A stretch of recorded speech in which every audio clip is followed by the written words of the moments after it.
Attorney Lilet Matias and Attorney Kurt Ignacio. The legal dream team. Shall I say, the dreamers? Nasaan yung Attorney Romantico? Di ba dapat andito siya kung kinakausap mo kami? Yeah, si Alex. Yeah, he's helping me out while I'm dealing with a more limited environment. You know, really, I just thought it would be nice to chat and catch up with old friends. You know, just like the good old days. Huwag ka na nga magpaligoy-ligoy. You asked for this meeting. Now go straight to the point. Fair enough. Well, I wanted to talk to the both of you about justice. Or in your case, the lack of it. Wow. Nagsasalita ka tungkol sa justice? A man who's detained for 2 murder cases. Come on. Spare us the lecture, Attorney Han. And yet you're both here. So let me ask you, Attorney Matias. How does it feel to have made the biggest mistake of your career? Ano bang pinagsasabi mo? No, I just mean the great mistake that you and Era made. You know, because you believed that justice was served nung nahuli at namatay si Ino De Leon. And cue the applause. Alam mo, akala ko pa naman magagaling kayong mga abogado. No. The two of you fell for the oldest trick in the book. A scapegoat. Napunta mo ba kami dito para nakisin? Ha? Sabihin mo na lahat ang gusto mong sabihin. Mag-walk out kami. Kahit sabihin kong kilala ko kung sino ang totoong pumatay kay Attorney Simmons. And I will give it to you for a price. Mukhang alam ko na kung anong tinutumbok mo. Let me guess. You want a lighter sentence? Bingo. Well, let's face it, alam ko naman na hindi ako makakalis dito ng basta-basta. But still, just a little less time spent in this lovely establishment. At kahit pa paano, matatahimik na rin ako. So you give me that, and in exchange, I will give you the real killer of Attorney Meredith Simmons on a silver platter. Kung ganun, sino ang totoong pumatay kay Attorney Meredith Simmons? Ano, sayang. Kumaganda na sana ang pamilya mo, Attorney Matias, pero di mo alam, may ahas na tumutuklaw sa'yo. Diretsahin mo na nga kami. Okay, sorry na lang, pero dito sa sasabihin ko, masisira yung pamilyang pinapangarap mo. Sinong pumatay kay nanay? Ang asawa ng tatay mo. Ang inaakala mong magiging ina sa'yo. Ano? Yes, Attorney. What you're thinking is right. Si Patricia Ingano ang pumatay sa nanay mo.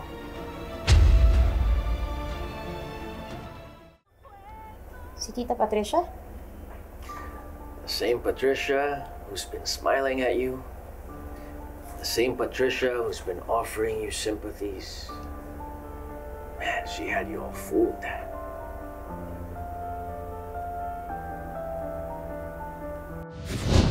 Nakapag-isip-isip naman ako, maski papaano.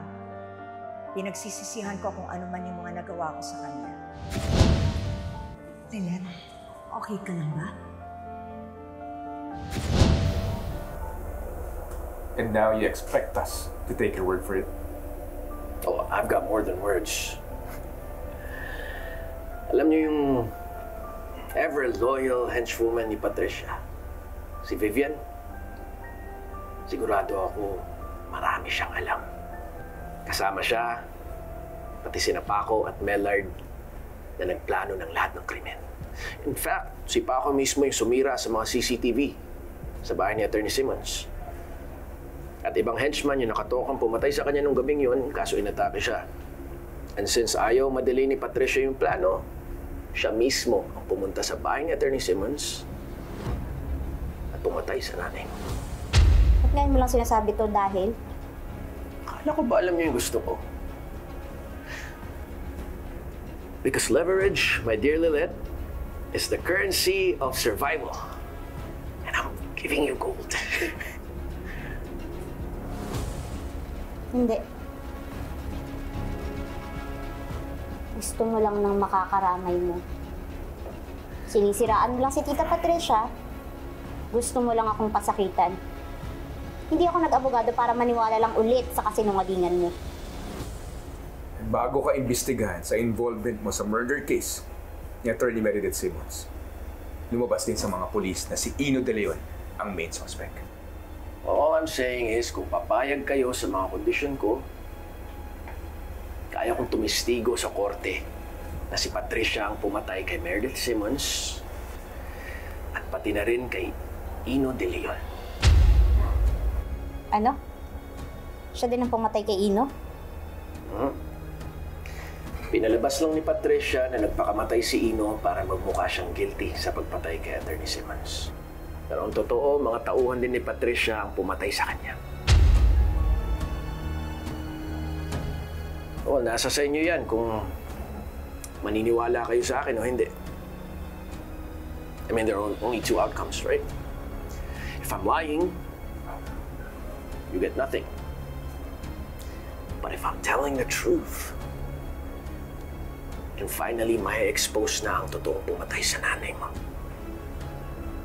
I mean, after all, isn't that what you want? Or are you finally complacent in this fantasy world that you have where Ino is the true killer, the villain? Siya ko, iniisip ko lang, Atty. Matias, grabe naman yung hostisyang pinagkait sa nanay mo. Dahil napaniwala kayo sa kwentong pinalabas ni Patricia. And might I add, nagtagumpay siya na pagtakpan lahat ng mga kasalanan niya, Lilith. Worse yan. Baka makalabas na yun ng bansa, di nyo na maabutan. We'll investigate. Kung isa na naman to sa mga laro mo, you will regret it. Well, I'm counting on you to investigate. Attorney Matias, believe me. But please, do hurry up. Masyado nang nag-i-enjoy si Patricia sa kalayaan niya. Trust me, she's way smarter than you think. Kapag patagalin niyo pa to, I guarantee you, before you catch her, malalaman niyo na lang nasaksak niya na pala kayo sa likod.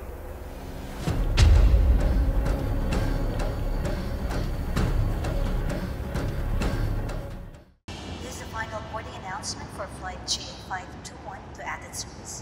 We are now inviting those passengers seated in zone. Sa wakas, makakaalis na rin tayo. Those passengers seated in Jesus. zone 3. Please proceed to Nagmamadali board na the rin. plane. Excuse me. Please have your boarding pass and identification ready. Thank you.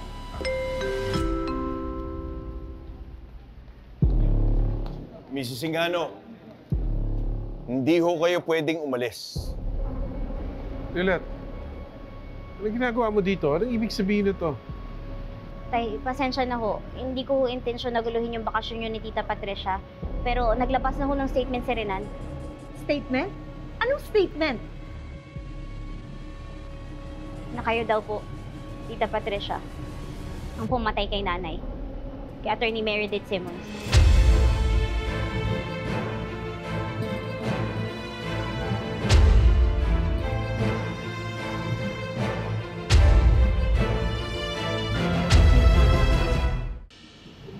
Patricia, sinabi ni Atty. Allen na ikaw pumatay kay Meredith?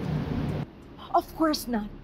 Hindi ko alam kung ano sinasabi ni Lilith o ni Attorney Allen. This is absurd. Naniniwala talaga kayo doon sa sinungaling na Rena na yon?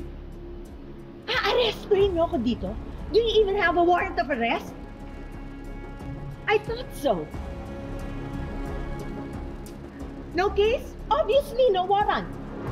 Pero meron ho kaming formal invitation for your appearance sa police station. At meron din ho kaming valid na immigration lookout bulletin order issued by the DOJ.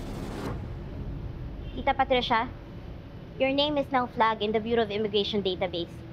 Any attempt to leave the country at this very moment without further thorough investigation the Immigration Office would be a direct violation of that order. What? No! Tell your source, who by the way is a murderer, not to drag me into his lies. Tayo na, Ramir. Nag-aaksaya lang tayo dito ng oras. Tay, wala namang sigurong mawawala kung kusa na lang sasama sa amin si Tita Patricia for questioning sa presinto. Kung talagang wala siyang kasalanan, malaya naman ho siyang makakaalis eh. Ramir, Patricia. Ramir, huwag ka na makinig sa anak mo. Tayo na, umalis na lang tayo dito. Please, do something. Sandali lang, Patricia. Kung wala ka talaga kinalaman sa mga nangyayari, bakit di na muna tayo sumama sa Immigration Office o di kaya sa presinto? Nasama kami. Domingo. Sige na.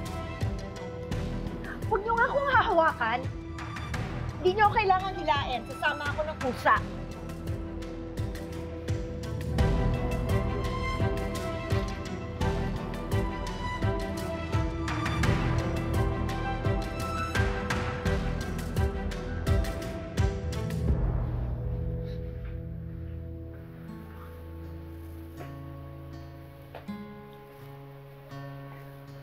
Na-confirm ko na sa mga contacts ko sa airport. Immigration has been informed and there's a delay order for further investigation issued against Patricia. Ah, sweet sound of progress. Isang maliit na tagumpay, Alex. Pero umpisa pa lang to sa lahat ng mga pinaplano ko. Well, don't celebrate too much. Dahil lang nakipag-cooperate ka para mahuli siya, it doesn't mean na-erase yun sa'yo. You still have a lot of serious charges to face, Renan. I know, Alex. I know. I know I'm gonna rot in this place for quite some time. But hey, why rot alone, right? If I'm going down, I'm taking her with me. Ilang beses ko nang sinasabi sa inyo na wala akong kinalaman sa mga pinagsasabi ni Attorney Alon. May record na rin ang pulisya. Remember, eto, I even kept a copy of the CCTV footage for my own sanity.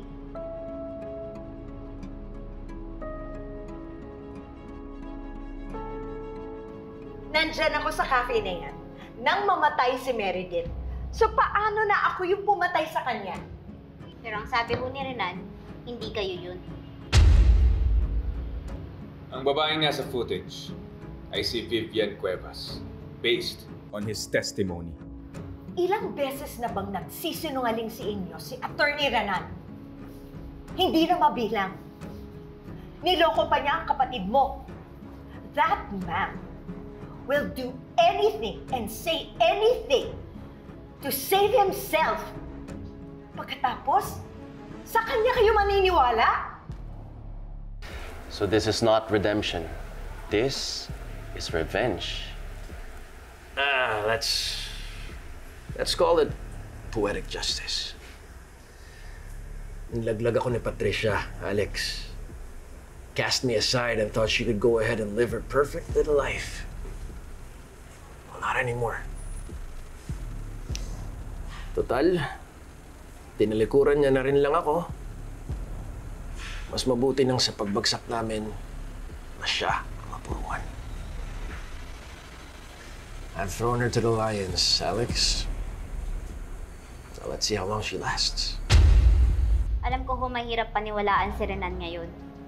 Pero naalala nyo nung tinanong ko kayo tungkol dun sa kaibigan yung si Vivian? Si Kurt mismo ang nakakita sa kanyang kausap niya si Paco at si Mellard. At si Mellard ang nagsumbong sa mga kabulastugan ni Renan. At nasagot ko na rin yung tanong niya noon. Sinabi ko na sa iyo na hindi ko alam kung ano mga ginagawa ni Vivian. At puro haka-haka lang kung ano man yung mga pinapalabas ni Renan. Kung meron siyang ebidensya, ilabas na niya. Patricia, ano ba talagang totoo? May kinalaman ka ba dito? How can you even ask me that? I'm your wife! Alam mo, hindi ako mamamatay tao! Kung ako lang ho yung tatanungin, gusto kong paniwalaan na wala talaga kayong kasalanan. Dahil alam kong si tatay at si Trixie ang masasaktan maliban sa akin at ayokong mangyari yun. Kaya sana nga ako, talagang nagsasabi kayo ng totoo. At sinasabi ko ang totoo, Lilet. Inosente ako. Oo. Galit ako sa mama mo noon. Pero hindi yun sapat para patayin ko siya. Dahil hindi ko kayang pumatay. Hindi ko nga alam kung bakit nagawa mo akong pagdudahan ngayon. Kitang-kita ko sa mga mata mo, Lilet. At nasasaktan ako. Ikaw, na tinuring kong anak ko, ang unang nagdududa sa akin ngayon. Sumama ako sa iyo. Dahil nagtitiwala ako sa iyo.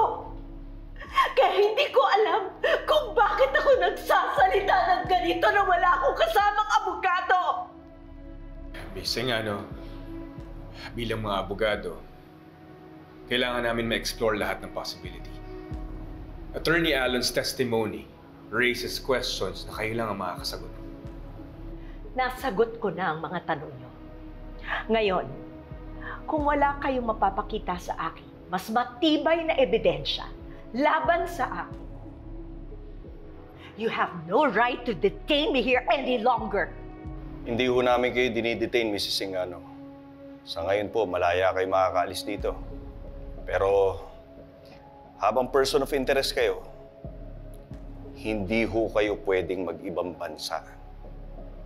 The investigation is ongoing and we will call you kapag may kailangan kami karagdagang clarification. At habang may visa, yung immigration lookout bulletin order sa'yo, I suggest huwag kang lumabas ng bansa kung ayaw mong pagdudahan ka. You are ruining my life on baseless accusations! Kakausapin ko ang abogado ko!